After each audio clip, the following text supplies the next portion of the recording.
오늘 우리가 읽은 본문은 복음서에 등장하는 예수님의 기적 중에서 가장 잘 알려진 이야기 중 하나입니다.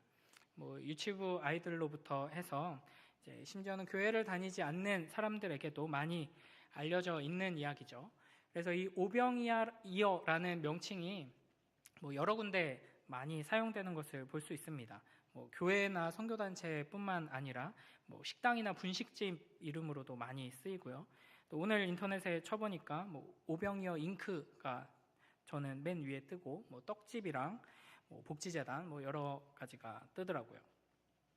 이 사복음서에는 여러 가지 예수님의 기적들이 등장합니다. 그 중에서 마태, 마가, 누가, 요한 이 네 권의 사복음서에 모두 등장하는 유일한 기적이 바로 이 오병이어의 기적이라고 할 수 있습니다. 그래서 마태복음 14장, 누가복음 9장, 요한복음 6장, 그리고 오늘 우리가 함께 읽은 마가복음 6장에서 이 이야기가 등장합니다. 이렇게 이제 사복음서에 모두 이 이야기가 등장한다는 것은 이 사건이 매우 중요한 사건이다라는 것이죠. 그러므로 우리는 이 본문의 의미와 교훈에 대해서 바르게 깨닫고 묵상해야 할 것입니다. 예수님께서 떡 5개와 물고기 2마리로 남자만 5,000명에 해당하는 수많은 무리들을 배불리 먹이신 이 사건을 우리는 어떻게 이해해야 할 것인가? 이 이야기가 워낙 유명하기 때문에 많은 논란과 오해들을 낳았습니다. 요한복음 6장에 보면 이제 같은 사건이 등장할 때 떡 5개와 물고기 2마리를 한 작은 아이가 가지고 나오는 것을 알 수 있습니다. 그래서 어떤 사람들은 이 작은 아이가 사람들이 먹을 것이 없어서 이제 어떻게 해야 하나 걱정하는 상황에서 내 거라도 어떻게 드리겠습니다 라고 헌신하는 그 모습을 보고 다른 사람들이 다 양심에 찔리고 부끄러워해서 사실은 숨겨놨던 도시락들을 다 꺼냈다. 그랬더니 어마어마하게 많은 사람들이 배불리 먹고도 남게 되었다. 이런 식으로 해석하곤 합니다. 근데 이게 감동적일 수 있지만, 그리고 그럴싸해 보일 수 있지만 예수님과 전혀 상관없는 이야기가 되어버리죠. 그러니까 이런 식의 교훈은 굳이 성경이 아니더라도 동화책이나 전래동화나 이솝우화 속에서도 끄집어낼 수 있는 윤리적인 교훈에 불과합니다. 저도 예전에 이제 청년 시절에 이제 소그룹 리더를 하면서 목사님께서 이제 리더들을 토요일 저녁에 모아서 이렇게 성경 공부를 아주 진하게 시켜주셨는데, 그때 이 본문을 자세하게 해설해 주실 때 좀 딴 생각을 하다가 이제 막 그 교재 한 편에다 낙서를 했습니다. 그래서 사람들을 점으로 막 많이 그려놓고 거기에 이제 커다란 고래 2마리와 산같이 큰 빵 5개를 그린 다음에 이 정도면 수천 명 충분히 먹겠지 하면서 다 그려놨었거든요. 그러니까 많은 사람들이 예수님께서 행하신 이 기적을 있는 그대로 하나님이신 예수 그리스도께서 기적을 이루셨다 이렇게 믿지 못하기 때문에, 창세기 1장 1절부터 믿지 못하기 때문에 어떻게든 합리적으로 해석하려고 하다 보니까 이 본문이 가진 진정한 의미를 깨닫지 못할 때가 많이 있습니다. 우리는 오늘 이 본문을 살펴봄으로써 하나님의 아들이신 우리의 구원자 예수 그리스도를, 그 전능하신 우리의 구원자를 만나는 은혜를 누리게 되길 주님의 이름으로 축복합니다. 그리고 단순히 우리 예수님이 진짜 대단한 분이셔 정도에서 머무는 것이 아니라 이 본문이 가지고 있는 깊은 의미를 통해서 하나님의 그 놀라운 위로와 격려와 은혜를 누리게 되길 주님의 이름으로 축복합니다. 사실 이 복음서에 등장하는 기적들은 단순히 신기하고 놀라운 사건이 아니라 표적입니다. 즉 어떤 기적적인 어떤 사건을 통해서 무언가 숨겨진 사실을 드러내고 또 그 사건을 표지판으로 해서 예수 그리스도를 향하게 하는 데 목적이 있는 것이죠. 그러니까 예수님이 어떤 분이시고 우리를 위해 무엇을 하시는가를 분명하게 드러내 보여주는 사건이라는 것입니다. 마태복음 14장 14절에 보면 예수님께서 큰 무리를 보시고 불쌍히 여기셨다 되어 있습니다. 오늘 본문 6장 34절에 보면 좀 더 구체적으로 예수님께서 큰 무리를 보시고 그 목자 없는 양 같음으로 인하여 불쌍히 여기셨다라고 되어 있습니다.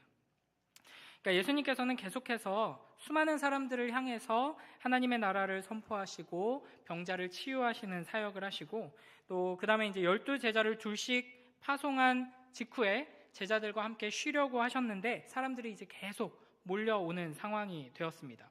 이렇게 몰려드는 사람들을 보고 예수님께서는 뿌듯해하시면서 이제 나의 사역이 점점 성공해가고 있구나라고 기뻐하지 않으시고 그들을 보시며 가슴 아파하시고 불쌍히 여기셨습니다. 그래서 그 마음으로 이 무리들을 그냥 돌려보내지 않으시고 그들을 맞아 주신 것이죠. 또 몰려든 무리들에게 하나님의 나라를 가르치시고 병든 자를 고쳐 주셨습니다. 그렇게 정신없이 하루를 보내다 보니까 어느새 날이 저물게 되고 이 빈 들에서 먹을 것을 구하기 어려웠기 때문에 제자들은 이제 이미 너무 늦었습니다. 사람들을 해산해서 보내야 합니다라고 말한 것이죠. 이때 주님께서는 사람들을 돌려보내지 말고 제자들에게 너희가 먹을 것을 주라 명하십니다. 그리고는 기적을 베풀어서 이 작은 도시락 하나로 거의 10,000명이 넘는 많은 사람들을 먹이신 것이죠. 사실 이 예수님께로 몰려든 수많은 무리들만 불쌍한 사람들이 아니라 이 예수님 곁에 있는 제자들도 마찬가지로 목자 없는 양같이 불쌍하고 처량하고 위태로운 모습입니다. 우리가 매일 성경을 통해서 마가복음의 이야기를 지금 계속 묵상하고 있는데요. 거기서 제자들은 믿음이 없기 때문에 예수님께 계속 책망을 받고 넘어지고 실패하는 모습을 보게 됩니다. 우리가 이제 예수님께서 십자가를 향해 가시면서 이제 심판받으시고 재판받으시고 십자가에 달려 죽으시는 그 장면 속에서도 제자들은 우리에게 본이 되는 모습이 아니라 실패하고 넘어지고 믿음 없음 때문에 두려워하는 모습을 우리가 보게 되죠. 이 이야기 안에서도 마찬가지입니다. 오늘 마가복음 본문에서는 잘 드러나지 않지만 요한복음 6장 1절부터 7절을 보면 예수님께서 빌립에게 우리가 어디서 떡을 사서 이 사람들을 먹이겠느냐라고 질문하십니다. 예수님께서 왜 빌립에게 이렇게 질문을 하시는가? 6절에서는 예수님께서는 어떻게 해야 할지 이미 당연히 알고 계셨지만 빌립이 어떻게 대답하는지 시험해 보려고 이렇게 물어봤다라고 설명하고 있습니다. 그러니까 이 모든 사건들이 결국에는 이 12명의 제자들을 예수님의 사역에 동참하며 예수님의 사역을 이어받을 사도로 세우는 훈련의 과정에 있다는 것을 알 수 있는 것이고, 예수님께서는 이렇게 제자들과 동거동락하며 실습까지 시켜주시면서 훈련을 하고 있지만 제자들은 여전히 깨닫지 못하고 믿음으로 반응하지 못하고 있는 모습을 우리가 확인하게 됩니다. 그러니까 예수님께서 이 빌립이 얼마나 이제 머리가 빠릿빠릿하게 돌아가고 계산을 잘 하는지 알아보려고 시험하신 건 아닙니다. 예수님께서는 빌립이 예수님이 누구신지 분명히 알고 예수님이 무엇을 하실지 잘 알고 있는지를 확인해 보고자 하신 것입니다. 만약 빌립에게 참된 믿음이 있었다면 예수님께서 이 장면 속에서 마치 여호와 하나님께서 광야에서 이스라엘 백성들을 먹이신 것처럼 왕으로서 하나님의 백성들을 먹이실 것을 기대하고 구했을 것입니다. 그러나 이제 이 빌립은 현실을 정확하게 파악하고 비상한 두뇌로 이 많은 무리들을 먹이려면 어느 정도의 돈이 필요합니다라고 계산을 해냈지만 믿음은 없었습니다. 요한복음의 본문에서 그 다음에 등장하는 안드레도 마찬가지입니다. 요한복음 6장 8절부터 13절을 보면 안드레는 한 아이가 가지고 있던 보리떡 5개와 물고기 2마리를 들고 오죠. 그러니까 빌립이 현실 파악이 정확하고 계산이 빨랐다면 안드레는 행동이 재빨랐습니다. 그래서 현장으로 나가서 발로 뛰면서 뭘 해야 하지를 살펴봤는데 가지고 온 것이 겨우 작은 아이의 작은 도시락 하나뿐이었던 것이죠. 그래서 안드레는 그걸 들고 오면서 이걸로는 이 수많은 사람들을 먹일 수 없습니다. 우리의 처지가 이렇게 아무것도 없는 빈털털입니다 라는 것을 이야기하고 있습니다.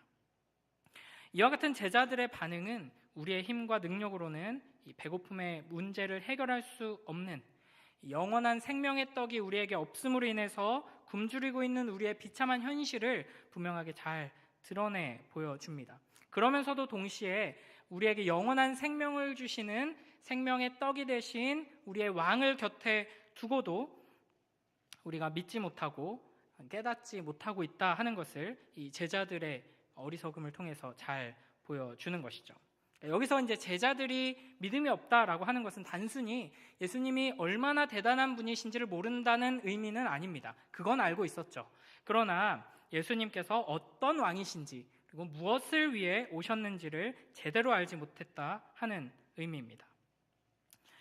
예수님께서는 목자 없는 양 같은 불쌍하고 위태롭고 답 없는 이 비참한 처지에 있는 우리들을 위해서, 우리들을 배불리 먹이기 위해서 오신 왕이시며 목자이십니다.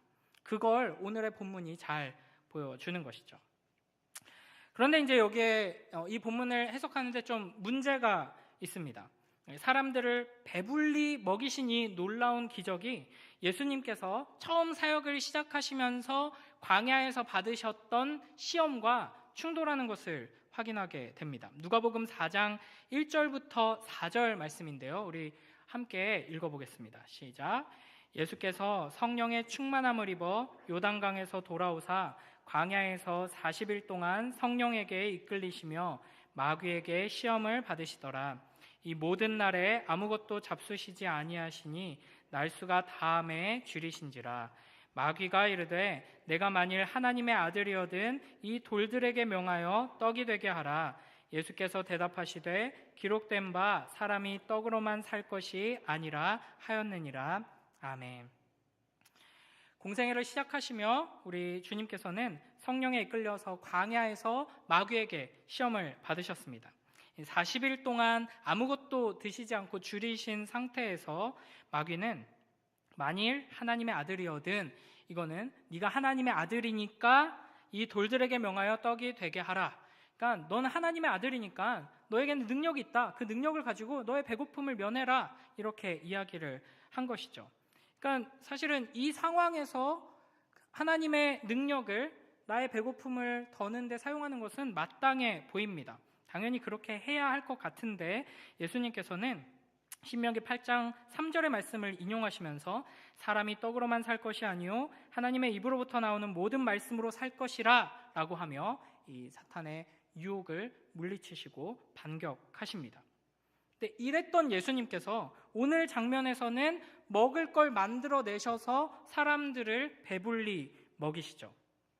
그러니까 돌 가지고 떡을 만드는 건 안 되지만 이제 도시락을 복제하는 건 괜찮다 이런 건지, 너무 불쌍해서 원래는 안 되는 건데 예외적으로 어쩔 수 없었다라는 건지 뭔가 좀 이상합니다. 그러니까 예수님께서 광야에서 시험 받으신 장면과 이 오병이어의 기적이 가진 메시지가 동일하다는 것을 우리가 생각하고 해석해 보면 이제 이 오병이어의 기적이 가지고 있는 의미가 단순히 사람들의 배고픔을 채워주기 위한 것이 아니다 하는 것을 우리가 알 수 있게 되는 것이죠. 그래서 사실 오늘은 이 이야기를 다양한 측면으로 하려고 합니다. 그러니까 이 오병이어 기적 이후의 상황들을 보면 사람들이 예수님을 왕으로 세우려고 하죠. 그러니까 이스라엘 사람들이, 제자들도 마찬가지인데 신앙 안에서 하나님께서 약속하신 그 왕을 기다리고 있는 사람들이 많이 있었습니다. 그리고 바로 기다리던 하나님이 보내주신다던 그 왕의 모습과 예수님께서 지금 행하시는 장면이, 행위가 너무나도 일치합니다. 그래서 오병이어의 기적을 통해 배불리 먹은 다음에 사람들은 예수님을 열정적으로, 열광적으로 추종하면서 왕으로 세우려고 했던 것이죠. 그러니까 이들은 지금 우리의 이 비참한 처지를 해결해 줄, 지금 배에서 꼬르륵 소리 나는데 이 육체의 떡을 배불리 먹게 해줄 그 왕을 기다리고 있었습니다. 과거의 다윗과 솔로몬의 왕국이 누렸던 그 영광을 다시 회복시켜줄 하나님의 능력으로 정치적인 독립을 이루고 부유함과 부강함을 이룰 그런 왕을 기다리고 있었던 것이죠. 그러니까 이렇게 작은 도시락 가지고 수많은 사람들을 배불리 먹일 정도의 능력이라면, 이분과 함께 한다면, 이분이 우리의 왕이 된다면 최소한 먹고 사는 문제는 걱정이 없게 되죠. 사실 이 고대 사회에서 그게 해결되면 다 해결된 겁니다. 그리고 그게 해결되면 이제 군대를 많이 가져서 어디든 이제 보급이 완벽하기 때문에 어디든 가서 이제 전투를 할 수 있게 되는 것이죠. 이렇게 이제 귀한 왕이 나타났다는 것을 기뻐하면서 사람들이 예수님을 왕으로 세우려고 하자 예수님께서는 사람들을 피해서 도망가십니다. 그리고 이제 바다 건너편까지 예수님을 쫓아온 사람들에게 요한복음 6장 26절 27절에서 이렇게 말씀하시는 거죠. 우리 함께 읽겠습니다. 시작. 내가 진실로 진실로 너희에게 이르노니 너희가 나를 찾는 것은 표적을 본 까닭이 아니요 떡을 먹고 배부른 까닭이로다. 썩을 양식을 위하여 일하지 말고 영생하도록 있는 양식을 위하여 하라. 이 양식은 인자가 너희에게 주리니 인자는 아버지 하나님께서 인치신 자니라. 아멘. 그러니까 이 오병이어 기적을 보면서 우리가 좀 욕심 부리지 말고 자기 걸 내놓고 나누면은 그 나눔의 이 선한 행동이 사람들에게 전염돼서 너도 나도 선한 행동을 하면서 서로 사랑하게 되고 이 세상이 변하게 된다, 따뜻해진다, 이 정도의 인본주의적인 메시지가 아니고, 더 나아가서 예수님은 전능하신 하나님이시기 때문에 이 작은 도시락으로도 우리를 배불리 먹이실 수 있다, 그러니까 걱정할 거 없고 다 해결해 주신다, 이 정도의 수준도 아니라 썩지 않는 영원한 양식, 생명의 양식에 대한 교훈을 주기 위해 너에게 이 기적을, 이 표적을 베푼 것이다 라고 예수님께서는 말씀하고 계시는 것입니다. 예수님께서는 구약의 예언들을 성취하신 분이고, 구약에 예표되어 있던 이 말씀들의 그림자와 같은 이 말씀들의 실체이신 분이시죠. 그렇기 때문에 오늘 이 오병이어의 기적은 구약의 다른 본문들과도 아주 긴밀하게 연결됩니다. 이 구약의 구절들을 통해서 또 이 장면을 보면, 이 예수님께서 오병이어 기적을 일으키신 것이 예수님과 함께 있으면 나는 이제 걱정 없어, 먹고 사는 문제 해결해 주실 거야, 단순히 이 정도 안정감을 주기 위한 게 아니라는 것을 분명히 알게 될 것입니다. 출애굽기 16장 35절 말씀인데요, 함께 읽겠습니다. 시작. 사람이 사는 땅에 이르기까지 이스라엘 자손이 40년 동안 만나를 먹었으니 곧 가나안 땅 접경에 이르기까지 그들이 만나를 먹었더라. 아멘. 신명기 29장 5절에서도 주께서 40년 동안 너희를 광야에서 인도하셨거니와 너희 몸에 옷이 낡아지지 아니하였고 너희 발에 신이 헤어지지 아니하였으며 라고 말씀하십니다. 그러니까 여호와 하나님께서는 이스라엘의 왕이 되셔서 이스라엘이 광야에서 생활하는 동안 먹이시고 입히시고 보호하시고 인도해 주셨습니다. 그게 이제 왕이 하는 일인데, 예수님께서는 지금 사람들을 50명씩 100명씩 이렇게 떼지어서 앉게 하시고 먹이시죠. 그러니까 고대 사람들의 입장에서는, 특히 이스라엘 사람들의 입장에서는 이자가 지금 자기가 마치 이스라엘의 왕인 것처럼, 게다가 하나님이 우리의 왕이 되셔서 이스라엘에게 하셨던 일을 지금 자기가 하는 것처럼 행동을 하고 있다라는 것을 분명히 깨달았을 것입니다. 그러니까 예수님께서는 분명하게 그걸 가르쳐 주시는 건데요. 그러면 그걸 통해서 우리가 뭘 깨달아야 하는가? 예수님은 이스라엘의 왕이신데, 여호와 하나님께서 우리에게 보여주셨던 그 선한 통치를 우리에게 베푸시는 왕이신데, 자, 우리 신명기 8장 2절 3절 말씀을 함께 읽어보겠습니다. 시작. 내 하나님 여호와께서 이 40년 동안에 내게 광야길을 걷게 하신 것을 기억하라. 이는 너를 낮추시며 너를 시험하사 내 마음이 어떠한지 그 명령을 지키는지 지키지 않는지 알려 하심이라. 너를 낮추시며 너를 줄이게 하시며 또 너도 알지 못하며 내 조상들도 알지 못하던 만나를 내게 먹이신 것은 사람이 떡으로만 사는 것이 아니요 여호와의 입에서 나오는 모든 말씀으로 사는 줄을 내가 알게 하려 하심이니라. 아멘.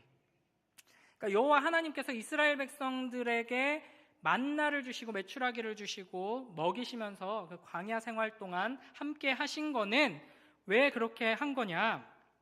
사람이 떡으로만 사는 것이 아니다, 여호와의 입에서 나오는 모든 말씀으로 산다는 것을 가르치기 위해서다라고 지금 말씀하시는 거죠. 우리가 방학 때 되면 이렇게 여러 가지 금식 수련회 같은 거 많이 가죠. 특히 이제 대학생들 선교단체에서 금식 수련회 같은 거 많이 가는데, 이번에 이제 고등부는 이제 폭식 수련회를 했었거든요. 마음껏 먹으면서 이제 수련회를 했었습니다.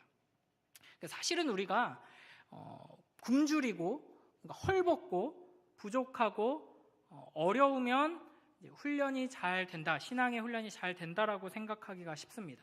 그래서 하나님께서 광야에 보내셨나? 라고 생각하기가 쉽죠. 그런데 이스라엘은 광야에서 너무나도 배고프고 너무나도 고되고 힘들었느냐? 그렇지 않습니다.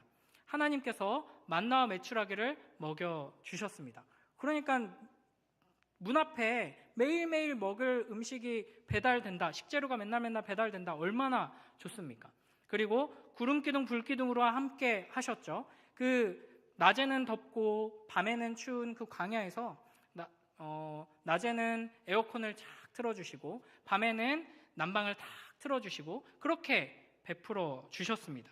그러니까 이렇게 해주신 이유가 무엇인가? 아까 읽었던 신명기 8장 2절을 보면은 이는 너를 낮추시며 너를 시험하사 내 마음이 어떠한지 그 명령을 지키는지 지키지 않는지 알려 하심이라 라고 말씀하십니다. 그러니까 이스라엘 백성들이 광야에서 계속해서 반복적으로 불평하고 불순종하고 하나님을 원망하고 이런 모습을 보였잖아요. 근데 그들이 그렇게 했던 거가 뭐냐? 목마르다, 배고프다, 이런 것들이 주를 이뤘습니다. 그러니까 상황과 환경을 핑계 대면서 내가 지금 배고프니까 하나님을 신뢰 못하죠. 내가 지금 이렇게 목마른데 이 문제가 해결 안 되니까 하나님 말씀에 순종을 못하죠 라고 이야기를 하는 겁니다. 그러니까 하나님께서 그래? 그러면 배부르게 해줄게. 먹어. 그러면 목마르지 않게 해줄게. 마음껏 마셔 라고 해놓고 그러면 어떻게 하나 보신 겁니다. 이 광야에서. 그러니까 하나님께서 먹을 거, 입을 거, 이렇게 살 거 다 해결해 주시고 나니까 이스라엘 백성들이 광야에서 아름답게 순종하며 주님과 동행하는 그 축복의 길을 걸어갔나요? 여전히 하나님을 대적하고 불순종하고 원망하고 불평했습니다. 이걸 드러내기 위해 그 광야 생활의 훈련 동안 하나님께서 그들을 먹이고 입히시고 베풀어 주신 거라는 말씀이죠. 그러니까 오늘 오병이의 사건도 이와 같은 맥락 속에서 이해가 가능할 것입니다. 그러니까 물론 예수님께서 이 백성들이 불쌍해서 그들의 배고픔의 문제를 해결해 주셨죠. 그런데 그게 해결되니까 이스라엘 사람들, 이 무리들이 어떻게 변했습니까? 예수님을 왕으로 세우려고 했습니다. 어떤 왕이요? 그저 정치적이고 군사적인 왕, 내 이 육체의 배를 채워주는 왕 정도로 예수님을 높이려고 한 것이죠. 그들은 그래도 예수님을 높이려고 했잖아요 라고 생각할 수 있지만 그것은 예수님을 높인 게 아니라 오히려 예수님을 낮춘 것입니다. 그러니까 우리도 이런 모습을 많이 보게 됩니다. 그러니까 이 문제만 해결되면 대학만 합격하면, 취직만 잘 되면, 지금 사업이 이런 난관에 봉착했는데 이 문제만 잘 해결되면 신앙생활을 잘 할 것 같은데 막상 문제가 해결되면 어떻게 되죠? 그러니까 문제가 해결된다고 해서 우리의 신앙이 바로 서거나 깊어지는 일은 매우 드문 일입니다. 그러니까 오히려 우리는 하나님께서 우리의 모든 필요를 채워주실 때 비로소 우리가 얼마나 비참하고 연약한 존재인지를 확인하게 됩니다. 그러니까 오병이어의 사건을 경험한 사람들은 순식간에 자신들이 가지고 있던 욕망이 얼마나 저급한 것이었는지를 드러내는 처지가 된 것입니다. 예수님을 이렇게 열정적으로 따르던 이유가 고작 나 지금 배고픈데 이것 좀 해결해 주세요. 나 지금 여기 아픈데 이것 좀 고쳐주세요. 나 지금 눈앞에 이런 문제가 있는데 이것 좀 해결해 주세요 정도였다는 것이 명명백백히 드러난 것이죠. 예수님께서는 단순히 우리의 육체적인 배고픔, 육체적인 어떤 갈망을 채워주기 위해 오신 분이 아니십니다. 그것보다 훨씬 더 큰 것을 우리에게 주기 원하시죠. 하나님께서는 우리에게 영원히 썩지 않을 생명의 양식을 주기 원하십니다. 하나님께서는 자기 자신을 우리에게 선물로 주기 원하시는 것이죠. 그러나 우리는 자기 자신을 주기 위해서 우리에게 가까이 다가오시는 하나님 앞에서 아주 작은 것들만 원하면서 달라고 매달리는 모습을 많이 드러내게 되는 것입니다. 이 오병이어 사건을 통해서 우리는 하나님, 나에게 떡을 주세요. 혹은 내가 가지고 있는 이 작은 도시락, 이거 너무나도 작고 보잘것없어서 나 혼자도 배불리 먹기에 부족한데 이거를 100배, 1000배, 10,000배로 불려서 큰 일을 할 수 있게 해주세요. 내 통장에 이 작은 시드머니 가지고 불려가지고 떡상 해가지고 이제 큰 돈이 되게 해주세요. 이 정도로 하나님을 생각하고 하나님께 구하는 것이 아니라, 물론 우리의 삶의 모든 필요를 채우시고 우리를 먹이시는 그 하나님께서 이걸 통해서 우리가 얼마나 연약하고 우리의 욕망이 얼마나 하찮은지를 깨닫게 하시고 진정한 선물을 구하게 하시기를, 그 은혜를 누리게 되기를 주님의 이름으로 축복합니다. 그래서 이 오병이어의 의미가 영원한 생명의 떡이신 예수 그리스도를 우리에게 보여준다 하는 것을 우리가 또 한 군데를 통해서 더 확인할 수 있는데요. 이 마가복음 6장 41절을 보면 예수님께서 떡을 떼어서 나눠주시는 장면이 성만찬의 장면과 아주 닮아 있습니다. 우리 마가복음 6장 41절 말씀 함께 읽어볼까요? 시작. 예수께서 떡 5개와 물고기 2마리를 가지사 하늘을 우러러 축사하시고 떡을 떼어 제자들에게 주어 사람들에게 나누어 주게 하시고 또 물고기 2마리도 모든 사람에게 나누심에 아멘. 그러니까 이 장면은 예수님과 제자들의 그 유월절 식사, 첫 번째 성만찬 장면에서 사용된 단어와 그 순서가 이제 동일합니다. 예수님께서는 빵을 가져다가 축복하시고 떼어서 나누어 주시죠. 그러니까 이 오병이어의 장면은 미래적으로 보면은 이 거대한 성찬식의 현장으로 볼 수 있습니다. 그러니까 우리를 구원하시기 위해서 오신 생명의 떡이신 예수 그리스도를 함께 나누어 먹는 잔치의 장면을 미리 보여주시는 것이죠. 그러니까 단순히 지금 당장은 우리를 배부르게 하지만 언제 또 배고파질지 모르고 언제 또 떨어질지 모르는 그 떡으로 인해서 잠시 기뻐하는 것이 아니라 영원한 기쁨을 주는 영원한 떡을 함께 배불리 먹고 나누는 영원한 잔치의 장면을 이 오병이어를 통해 미리 보여주시면서 내가 너희에게 그와 같은 배부름을 주기 위한 생명의 떡이다 하는 것을 우리에게 보여주시는 것이죠. 그러니까 사실은 이 제자들이 예수님에 대해서 계속해서 이해하지 못했던 것, 이 무리들이 왕이 되어달라고 예수님을 막 쫓아왔던 것은 하나님께서 우리에게 약속하신 하나님의 나라가, 하나님께서 우리에게 보내주겠다고 약속하시고 예언하신 그 왕이 이 정도 수준의 왕일 거라고는 감히 상상도 하지 못했기 때문입니다. 그러니까 이스라엘 백성들이 감히 상상조차 하지 못해서 예수님께서 계속 가르치시고 말씀하시는데도 불구하고 심지어는 예수님과 동거동락하면서 계속 배웠던 제자들조차도 이해하지 못하고 깨닫지 못했던 수준의 그 놀라운 은혜를 이 오병이어의 사건이 예표적으로 보여주고 있는 예수 그리스도를 먹고 마시고 나누는 잔치에 참여하는 그 놀라운 축복을 우리가 지금 이 자리에서 누리고 있다 하는 것을 여러분 깨닫고 기억하시길 주님의 이름으로 축복합니다.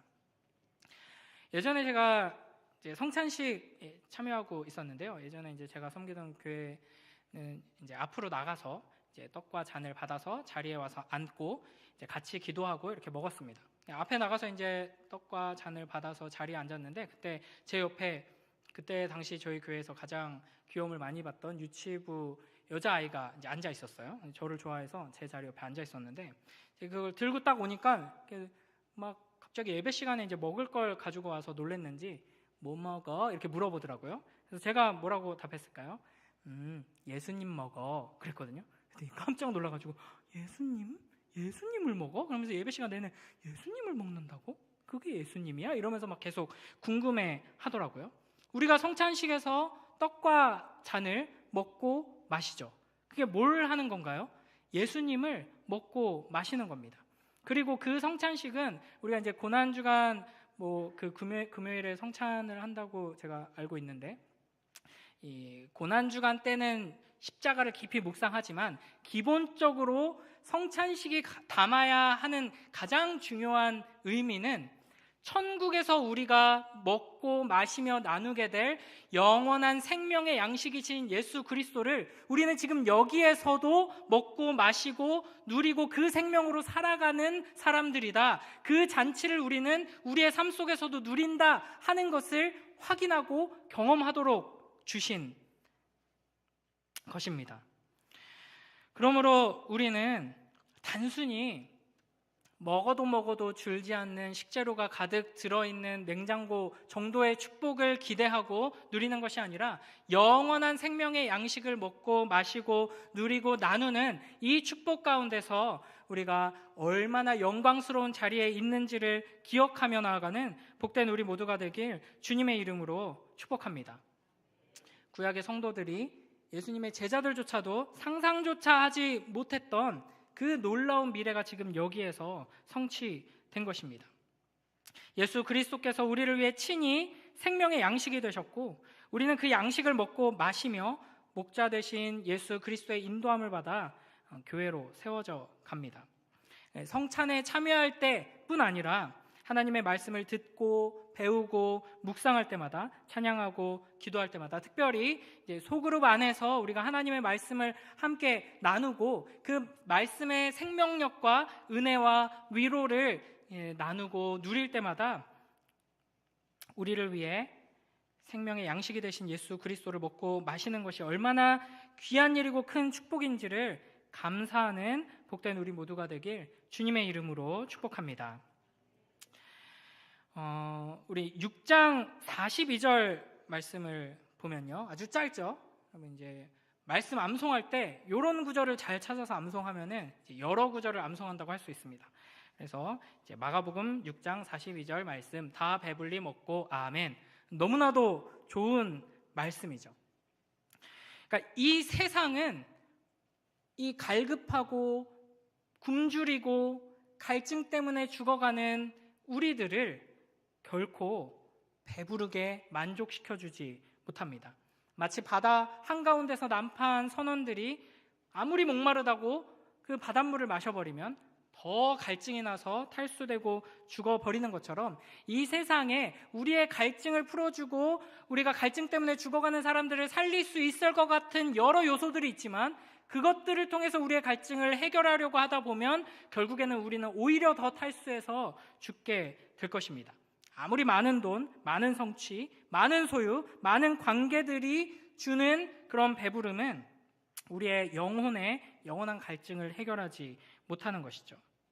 무엇보다도 이 세상의 돈과 명예, 성공, 여러 좋은 것들은 좋은 것들입니다. 그리고 우리를 위해서도 하나님께서 주십니다. 그런 좋은 것들을 누리도록. 그러나 그걸 통해서 우리의 궁극적인 배고픔과 목마름을 해결하려고 한다면 우리는 잠시 동안은 그 갈증과 배고픔을 해결할 수 있을지는 모르지만 그와 동시에 누군가는 먹지 못하고 마시지 못해서 죽어가게 됩니다. 그게 이 죄와 비참으로 가득한 이 세상의 악한 원리입니다. 그래서 누군가는 배부르다고 콧노래를 부르면서 나는 뭐 부족한 게 없어라고 살아가지만 지금 이 시간에도 제대로 먹지 못해서 굶어 죽어가는 사람들이 이 세상에는 어마어마하게 많거든요. 이 작은 아이들 잘 먹고 쑥쑥 커야 되는데 부모가 어떻게 노력을 해도 제대로 먹일 수 없는 형편이어서 제대로 자라지 못하고 자라기는커녕 죽어가는 아이들이 너무나도 많습니다. 평생을 고통 속에서 제대로 누려보지도 못하고 사랑받아 보지도 못하고 핍박과 가난 속에서 살아가다가 다 늙어서 죽어가는 노인들도 너무나도 많이 있습니다. 이런 비참한 현실 속에서 우리가 이게 하나님의 선물이니 하고 배부르게 먹고 마시고 하나님의 선물들을 누리면서 살아간다고 한들 이 세상의 이 죄와 비참의 문제는 전혀 해결되지 않습니다. 우리의 영혼과 우리의 내면과 우리의 인생에서도 마찬가지입니다. 아무리 이 세상이 우리를 배부르게 해준다고 약속해도 그걸 통해서 우리의 죄와 비참의 현실은 바뀌지 않습니다. 그러니까 이 세상에 곡식이 부족해서 지금 사람들이 굶어 죽는 게 아니거든요. 그러니까 어마어마한 양의 옥수수와 이 곡물들을 연료로 사용합니다. 동물들이 그걸 먹고 이제 고기가 되죠. 그래서 우리는 고기를 먹어야 되니까 지금 굶어 죽는 사람들한테 곡물을 줄 수 없습니다. 그죠? 고기를 포기할 수는 없잖아요. 그러니까 그게 이제 우리가 처한 죄와 비참의 현실입니다. 그래서 아무리 뭐 수확량을 몇 배로 더 늘리는 엄청난 과학기술이 발전하고 뭐가 바뀌고 뭐가 새롭게 되고 한다고 한들 이 현실이 바뀌지는 않습니다. 그래서 우리가 하나님의 자녀로서 하나님께서 가지고 계신 시각을 계속해서 가지면서 이 세상을 본다면 우리는 결코 만족할 수 없고 기뻐할 수 없고, 당장 지금 내 눈앞에는 모든 것이 풍족하고 내 주변도 다 걱정 근심이 없어도 하나님의 눈으로 기도하며 이 세상을 볼 때마다 너무나도 큰 갈증과 배고픔 때문에 죽어가는 이들을 볼 수밖에 없는 것이죠. 그러나 예수 그리스도께서는 우리를 다 배불리 먹게 하십니다. 그러므로 우리가 이 예수 그리스도를 배불리 먹고 만족하여서 이 예수 그리스도라는 무제한의 영원한 생명의 양식을 나누는 자로 나아갈 때 비로소 이 세상의 죄와 비참의 문제가 해결되게 되는 것이죠. 예수님께서는 제자들을 계속 훈련시키고 계십니다. 이 오병이어의 사건을 통해서도 내가 너희를 위해 온 영원한 생명의 양식이다 라는 것을 가르쳐 주시면서 이걸 배불리 먹고 마셔라, 그리고 너희가 이걸 나눠라 라고 명령하십니다. 그래서 우리가 마지막으로 주목해 볼 지점은 예수님께서 제자들에게 너희가 먹을 것을 주라 라고 말씀하셨다 하는 것입니다. 그러니까 예수님께서는 내가 걱정 마라, 내가 이 많은 무리들 다 배불리 먹일 테니까 걱정하지 말고 내가 하는 걸 잘 봐라라고 하지 않으시고 37절에 제자들에게 너희가 먹을 것을 주라 라고 말씀하셨죠. 그리고 41절을 자세히 보면 이 떡 5개, 물고기 2마리를 가지고 축사하신 뒤에 직접 나눠주신 것이 아니라 먼저 제자들에게 주시고 제자들로 하여금 사람들에게 나눠주게 하십니다. 그러니까 잘 생각해보면 이 오병이어의 기적은 2번에 걸쳐서 1차 기적과 2차 기적 2번에 걸쳐서 일어나게 됩니다. 먼저 예수님께서 제자들을 불러 모아서 나눠주시죠.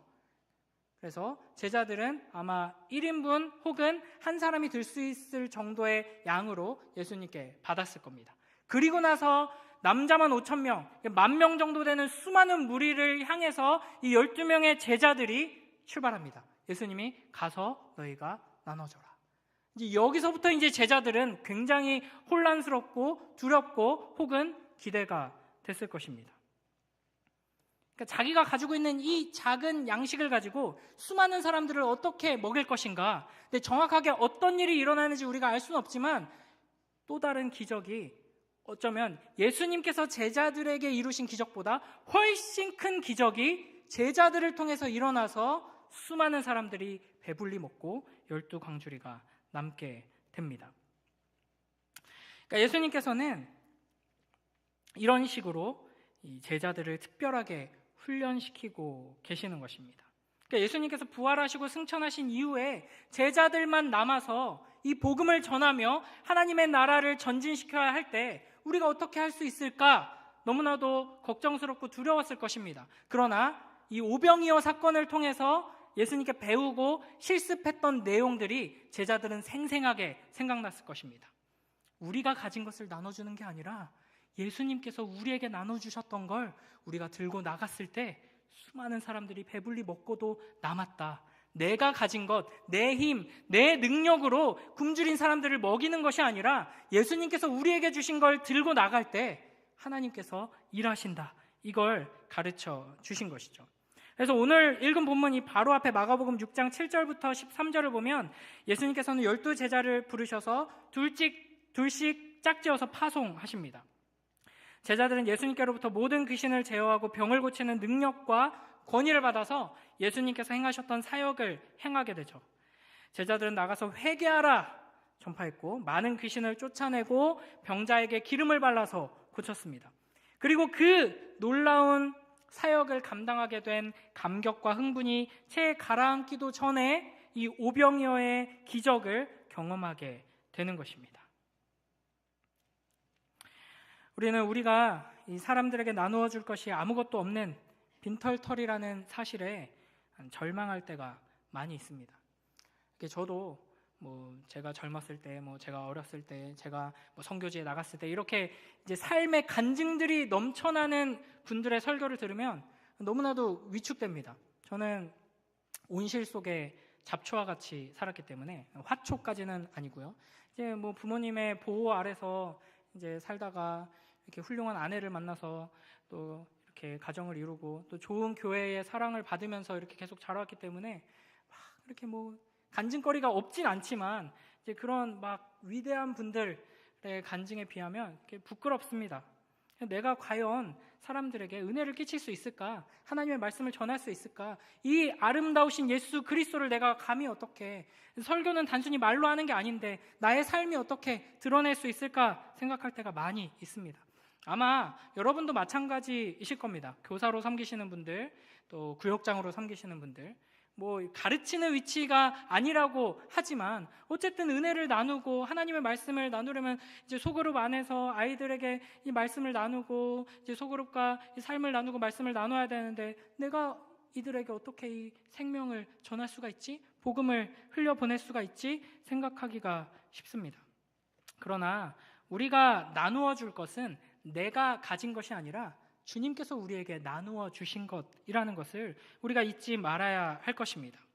또한 우리가 경험한 이 놀라운 은혜의 경험이 비록 보잘것없을지라도 그 작은 경험을 통해서 그 작은 경험을, 작은 은혜를 나눌 때 하나님께서는 더 크게 역사하신다는 것을 항상 기억해야 할 것입니다. 그래서 우리 주 예수 그리스도께서는, 우리를 위한 생명의 양식 되신 예수님께서는 우리에게 말씀하시는 것이죠. 너희가 먹을 것을 주어라. 이 말씀을 붙들고 하나님께서 우리에게 주신 그 생명의 양식을 우리가 먼저 배불리 먹고 그 은혜에 감사하고 기뻐하며 그 작은 은혜들을 우리가 나누어 나갈 때 우리를 통해서 더 많은 이들이 배불리 먹게 될 줄 믿습니다. 하나님께서 우리를 통해 이렇게 일하실 것을 기대하며 더욱더 갈급함으로, 배고픔으로, 갈증으로 생명의 양식 되신 예수 그리스도를 찾고 붙들고 의지하는 복된 우리 모두가 되길 주님의 이름으로 축복합니다.